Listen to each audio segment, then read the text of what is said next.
రీసెంట్గా యాక్టర్ శివాజీ విషయంలో శివాజీ మాట్లాడిన విధానంలో మంచు మనోజ్ లొల్లి, మంచు లక్ష్మి లొల్లి, మహిళా సంఘాల లొల్లి, Chinmayi dubbing artist and singer Chinmayi, anchor Anasuya నోరు పారేసుకున్నారు, విసిరేసుకున్నారు అనుకున్నాం. అసలు వీళ్ళ పేర్లు ఎత్తనప్పుడు ఈ గాడిదలకి ఎందుకు? నిజంగా శివాజీ గారు చెప్పింది అక్షరాల నిజం, అందులో తప్పేమీ లేదు. సామాన్లు కనపడేలా అన్నాడు, అది కూడా తప్పనుకుంటే ఎట్లా? మరి వాళ్ళకి అర్థమైంది సామాన్లు అంటే ఏంటో. ఎందుకు అర్థమైంది? వాళ్ళకి తెలుసు కాబట్టి. ఎలా తెలుసు? పబ్లిక్లో అదే అనుకుంటున్నారు కాబట్టి. అదే ఎందుకు అనుకుంటున్నారు? వీళ్ళ గురించే, వీళ్ళ ప్రైవేట్ పార్ట్స్ గురించే అనుకుంటున్నారు కాబట్టి. అంటే యాంకర్ అనసూయ అయినా మంచులక్ష్మి అయినా వీళ్ళు వేసుకునే బట్టల గురించి ఏం మాట్లాడకూడదు. కావాలంటే ప్రైవేట్ పార్ట్స్ గురించి మాట్లాడచ్చు. వీళ్ళ ప్రైవేట్ పార్ట్స్ గురించి బూతు మాటలతో వర్ణిస్తూ నేను అక్కడ నొక్కుతాం ఇక్కడ నొక్కుతామని వీళ్ళ ఇన్స్టాగ్రామ్ ఐడీస్లో ఫోటోల కింద కామెంట్లు పెట్టొచ్చు. అప్పుడు బొచ్చు కూడా పీకరు. కానీ సినిమాలో ఎలాంటి బట్టలు వేసుకున్నా బయటకు వచ్చినప్పుడు మంచి బట్టలు వేసుకోండి అని చెప్పినప్పుడు మాత్రం రెచ్చిపోతారు. ఇప్పుడు మహిళా సంఘాల దగ్గరికి వద్దాం.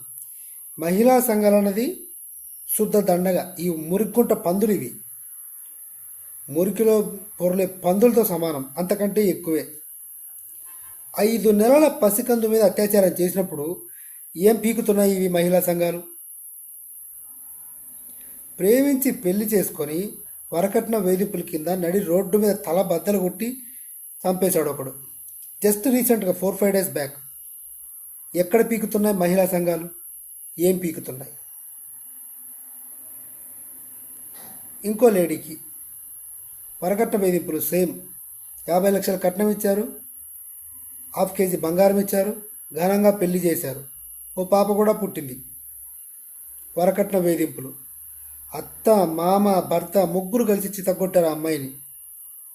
భయపడి రూమ్లోకి వెళ్ళి వాళ్ళ నాన్నకి వాళ్ళ తమ్ముడికి ఫోన్ చేస్తే వాళ్ళ నాన్న వాళ్ళ తమ్ముడు వచ్చి వాళ్ళతో గొడవ పెట్టుకుంటే వాళ్ళ తమ్ముడిని కూడా ప్రైవేట్ పార్ట్స్ మీద కొట్టాడు ఆవిడ భర్త.